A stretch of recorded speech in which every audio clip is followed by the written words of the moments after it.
I'm Rosa Corey, and I'm from the United States, California. And my topic, what I speak about, is one of the most vitally important issues of our age, and that is United Nations Agenda 21, Sustainable Development. It is the inventory and control plan.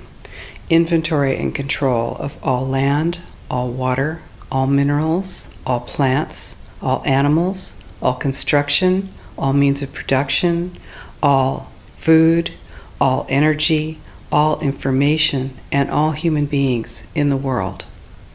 And this is a plan that was agreed to by 179 nations back in 1992. It's a United Nations plan. It's called the Agenda for the 21st Century. And so many of us around the world think that, sustainable development, it just sounds so great. Isn't it about recycling and creative reuse and creating energy and food resources for everyone? And the answer is no, it really is not. It's about moving populations into city centers, concentrated city centers, and clearing them out of the rural areas. So I found out about it in a very unusual way, actually, because I spent my career as a legal witness, as an expert witness for the California Department of Transportation. I'm an expert in land use and land valuation. And so, of course, I was valuing property for the government so that the government could acquire that property for road projects. And what I found about 10 years ago, or 10 or 13 years ago, was that land actually, it was very difficult to say what it was worth because you couldn't know what people could do with it, because they were being restricted from using their property. And as I explored that and found that it wasn't just in the San Francisco Bay Area where I was working, it was in fact all across the nation and the world, I looked behind that and I found United Nations Agenda 21, Sustainable Development. The goal is to move everyone out of the rural areas and into the large cities, and to destroy representative government, and to move it into to government by unelected boards and commissions. Now, here in the EU, of course, you've already moved to that position, where it's an erasure of jurisdictional boundaries, an erasure of national boundaries. And that is the goal, because as Zbigniew Brzezinski said in 1995, you can't just impose globalization pell-mell as a total movement. You have to do it incrementally, and the way to do that is through regionalization. Every nation that signed on to Agenda 21 has its local Agenda 21 plan. People in the United States are completely unaware of this.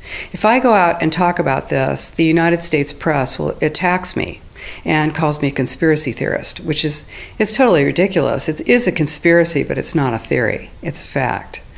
Here in Europe, it's openly spoken about, local Agenda 21. The principles are public-private partnerships, which is fascism.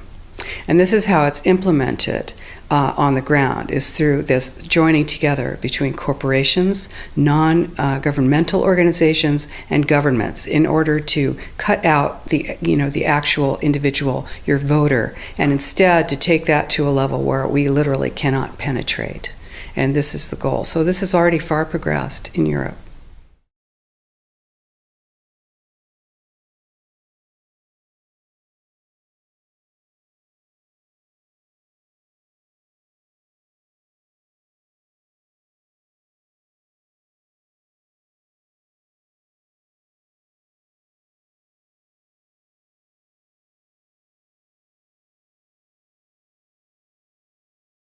Right now in the United States, we are moving into massive regionalization. The United States has 50 states, and it's divided into cities, counties, and states, and then the federal government. Instead, Agenda 21 is top-down. It's global, regional, neighborhood, and none of those positions is elected. Now, what this truly means is if you tell people that they have to build only smart growth, high density development in an urban center, and then no development, no buildings, no residential, no commercial can happen outside of that very, very concentrated area. Then what do you have? You have a concentration camp of the future. This is exactly what it looks like. And you see, it's very much more subtle and much more sophisticated than it was when the Nazis were doing it. You are not going to get thrown on a train car. You'll have your family well monitored. You will have your energy restricted. You will have your school service cut, your sheriff service cut. You will find that you are not able to get your goods to market, and then you have to move into the city, and then you will move into this high-density development that is subsidized with our property tax dollars, and pretty soon you will have the Wildlands Project, which is predicated on moving people out of the rural areas. And this is how it happens. So, people say, well, hey, nobody's getting me off my land. Well, it's very easy.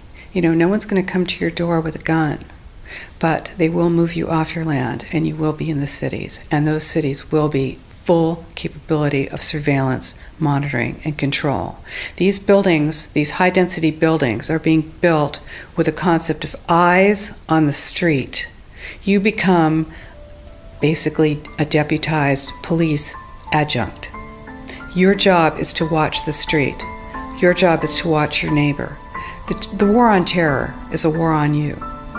And we all know this. We feel it. This is why we need to stop it. So this is our plan, is to use the courts at this point and stop this plan. And we're working on it.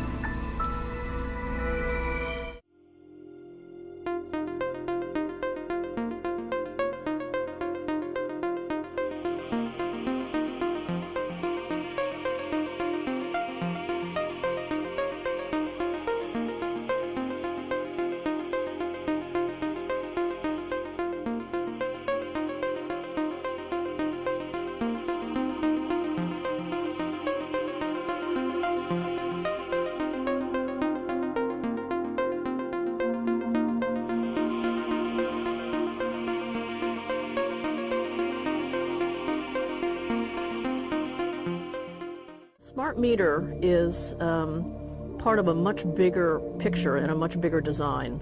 A two-way transmission device that ties into the larger smart grid plans that are being built out across the world. Ce réseau entièrement pilotable, c'est le réseau intelligent, aussi appelé Smart Grid, la combinaison d'équipements informatiques et électroniques pour piloter le réseau électrique. L'élément essentiel à ce système, c'est votre compteur électrique qui devient communicant. Grâce au Smart Grid, on pourra détecter une surtension liée à une trop forte production et y apporter immédiatement la meilleure solution. Soit en activant le fonctionnement d'appareils électriques, votre chauffe-eau par exemple, soit en passant un ordre de stockage à la batterie de votre véhicule électrique. En cas de sous-tension, ce même compteur donnera un signal de réduction temporaire des consommations du client. Cette nouvelle technologie dessine le profil des réseaux de demain. En France, ce sont 35 millions de compteurs communicants qui permettront de gérer cet équilibre entre les productions et les consommations.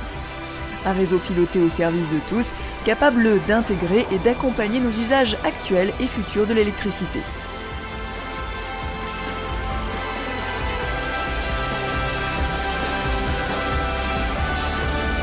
The definition of a smart grid is a wireless system that will fundamentally turn every single appliance in your home into the equivalent of a transmitting cell phone. That's every computer, every television, every furnace, every air conditioner, every coffee machine, every printer, every single appliance that you have in your house will eventually, in a smart grid, have an antenna that's embedded into it that will transmit your usage data to a smart meter on the outside of your home that will then transmit your usage data to another tower receiving a usage signal that will then go to the utility company for supposedly billing purposes. Not all signals will just be about your individual use. There will be aggregate meters that will bounce signal from house to house to house within a neighborhood that will then accumulate all of the usage data that will transmit that to the utility company. Now, what that will do is that the end metering system that is transmitting all of that data will be firing an RF signal at many, many times a second, which will increase the average homeowner's radio frequency radiation exposure exponentially. Et c'est aussi l'accès à de nouveaux usages. Donc ce compteur dit intelligent, c'est vraiment aussi un projet de société derrière une filière technologique créatrice d'emplois, puisqu'on estime à 10 000 emplois le nombre d'emplois potentiels sur la fabrication, mais il y a aussi l'installation, il y a l'entretien, il y a les nouveaux usages qui vont être portés par ce compteur intelligent. Et donc ce que je souhaite, par la loi de transition énergétique, mais aussi par la mise en mouvement des filières industrielles et de nos savoir-faire, accélérer l'objectif. Notre objectif, là, c'est 3 millions de foyers donc équipés en 3 ans. On va essayer d'aller plus vite, puisque normalement 80% des foyers doivent être équipés en 2020. Normal cell walls, fairly separated and looking healthy. So after 2 minutes of exposure in front of the smart meter at about 1 foot away, we see a totally different story. Sample 1, you can see a lot of degradation in the cells. The cell walls have been broken, and you see changes in the cells which are called mycoplasma. It shows a mutation to the cell. In the second sample, we see a different type of degradation to the cell membranes. You can see a corrugation here. This is called bottle cap formation, and it's known that this occurs due to oxidation or exposure to free radicals. So this third subject, when we did her sample, she had to be pulled away from the meter after 45 seconds because she complained about an increasingly severe headache. And here you see a phenomenon called rouleau, where the red blood cells are stacking up, which makes it very difficult for the blood to deliver oxygen to the tissues as they would be their normal function.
I'm Melissa Melton reporting for Infowars.com. As Agenda 21, the United Nations plan to take control of the world from the local level up, grows across America under the guise of the Green Movement, our national sovereignty, our personal freedom, and our very way of life is under attack. What is Agenda 21 for new listeners? Why is it important? And what are the new big developments? I mean, is it safe to say the battle is joined right now, Rosa? For people who don't know what Agenda 21 is, it's not what is Agenda 21, it's almost what isn't. It is the blueprint, it is the action plan to inventory and control all land, all water, all plants, all minerals, all construction, all animals, all means of production, all energy, all information, and all human beings in the world. It is a completely comprehensive plan, it's global, and it's implemented locally. Agenda 21 highlights include the destruction of the family unit in the name of sustainable development, with people being forced to live in tight, compact cities and high-rise stack-em and pack-em apartments no bigger than this 16 by 16 foot space. This map, entitled Simulated Reserve and Corridor System to Protect Biodiversity, illustrates how the UN's Agenda 21 plan would work in the United States. Under this takeover, all personal property rights would cease to exist. The red zones, which make up the map's majority, will be mandated for little to no human use. The yellow zones are buffer zones for highly regulated use. Only in the scant green areas is any normal human use allowed. The tiny black dots are the dense megacities, where transportation will be tightly controlled, freedom will be restricted, and people will be packed in like sardines, living in tiny 275 square foot units amounting to little more than jail cells, all in the name of saving the earth.